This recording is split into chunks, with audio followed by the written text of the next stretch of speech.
Hello, and in this lesson, we are going to dive into VPC basics, specifically VPC definitions, conceptual VPC discussion, VPC components and data flow, and accessing a VPC in the AWS console. So I'm actually going to start with that last part first. So over here in the AWS console, to access your VPC and use modifier change any of the various things we're going to talk about in the next few lessons, just scroll down under networking and click on VPC. And this here is going to be the section we're going to be concentrating on for the next few lessons. So to get started, what is a VPC? Well, VPC is short for Virtual Private Cloud. And here I've provided a simplified definition and an AWS definition. For the simplified definition, this is really more how I want you to conceptually think or understand VPCs for the purposes of just kind of learning what they are and for the purposes of this lesson. And then we'll talk about the AWS definition, which becomes a little bit more advanced. But for the simplified definition, a VPC is a private subsection of AWS that you control, in which you can place AWS resources such as an EC2 instance and databases. You have full control over who has access to the AWS resources that you place inside of your VPC. Now, with the AWS definition, Amazon Virtual Private Cloud, or Amazon VPC, lets you provision a logically isolated section of the Amazon Web Services cloud where you can launch AWS resources in a virtual network that you define. You have complete control over your virtual networking environment, including selection of your own IP address range, creation of subnets, and configuration of route tables and network gateways. Now, a special note here, when you create an AWS account, which we've already done, a default VPC is created for you. So if you look here in your account, you will see there's already one VPC. This is your default VPC, and it comes pre-made with subnets, access control list, internet gateways, route tables, everything that you need to make the VPC work. But we're going to discuss all of these components. Now, if you took our AWS concepts course, you will recall that I created an analogy between Facebook and a VPC, which I'm going to quickly review again here. The way I want you to think about VPC is very similar to the way that you may think about Facebook in terms of how they are designed conceptually. So with Facebook, you have your homepage, your friend has a homepage, and I may have a homepage. And in your own homepage, you can post things, right? Videos, photos, or posts, and you can decide who has access to view your post and who doesn't. It's very much the same way when you think about your VPC, in that in Amazon, everybody has their own VPC. You have one, I have one, our friends will have one.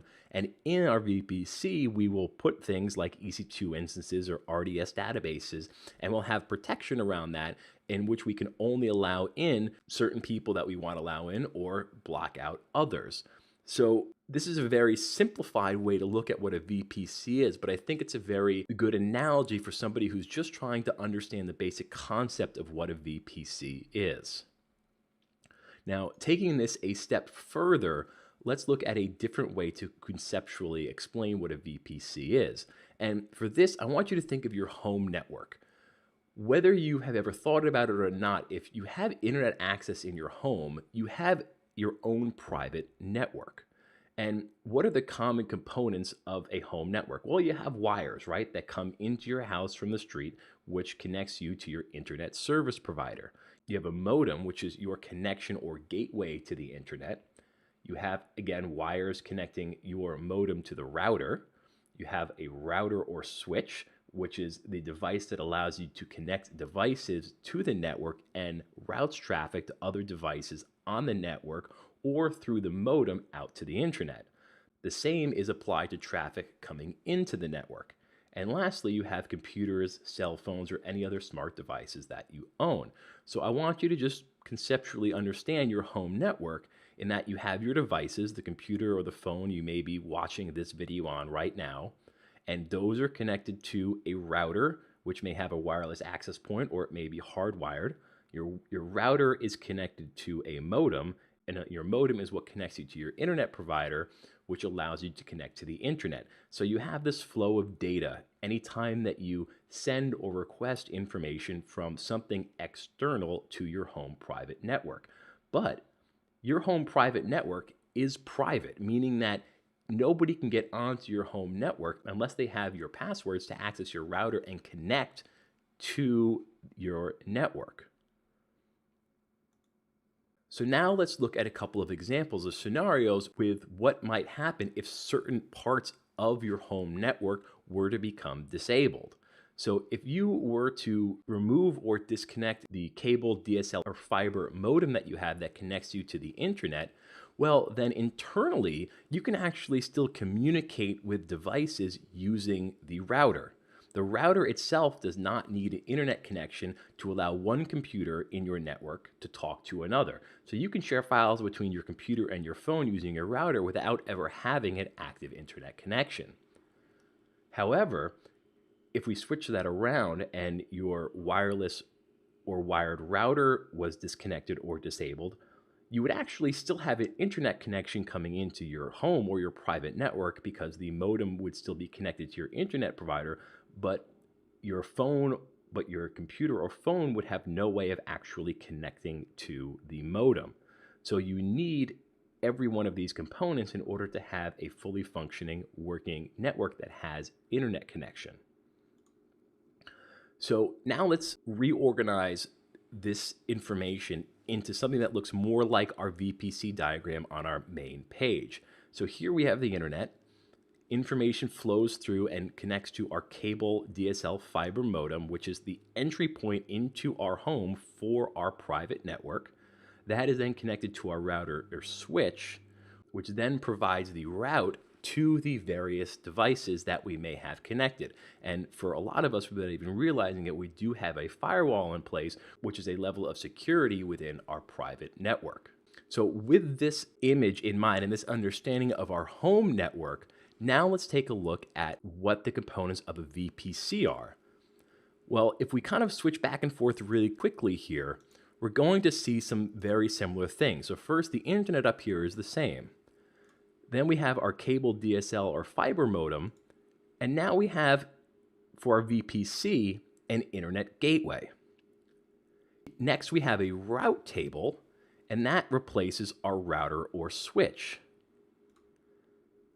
Then, instead of a firewall, there is a network access control list. And instead of a laptop or cell phone, we have EC2 instances. So I make this comparison because I want you to be able to easily conceptualize what's going on here with a VPC. So just as with our home network, we have the internet connection coming into our home through our cable modem, then that connecting to a router or switch, which will route traffic to specific devices depending on which device we are currently using, and there's a level of security. It's the exact same thing in the VPC, and I just want you to really have a good picture of this in your head of the way that data flows. So let's pretend that this is our computer that we're using. If I want to access a website, I'll type in the URL. It's going to send the information out through the route table, through the internet gateway out to the internet. It's going to get that website, and then information is going to come back in through the internet gateway, through the route table, and the route table is going to tell us which computer to go to, and it's going to pass through the security layer and then back to that computer. So there is a real similarity in terms of just basic simplified architecture between your home network and a VPC. So again, to sum this all up, it is your private section of AWS where you can launch and provision AWS resources and control all aspects of it just like you do your home network. So let's make a couple of notes here. So again, when you create an AWS account, by default, a VPC is created for you, including the standard components that are needed to make it functional, including the internet gateway, a route table with predefined routes to the default subnets, a network access control list with predefined rules for access, and subnets to provision AWS resources in, such as EC2 instances. So everything here has already been made for you by default, except for these actual instances. These have not been created yet. But the entire infrastructure, all of these components, all of the way that the data flows from the internet into your VPC and back out again is already there for you to use. So with that, we will conclude this lesson. Thank you for watching. You may now move on.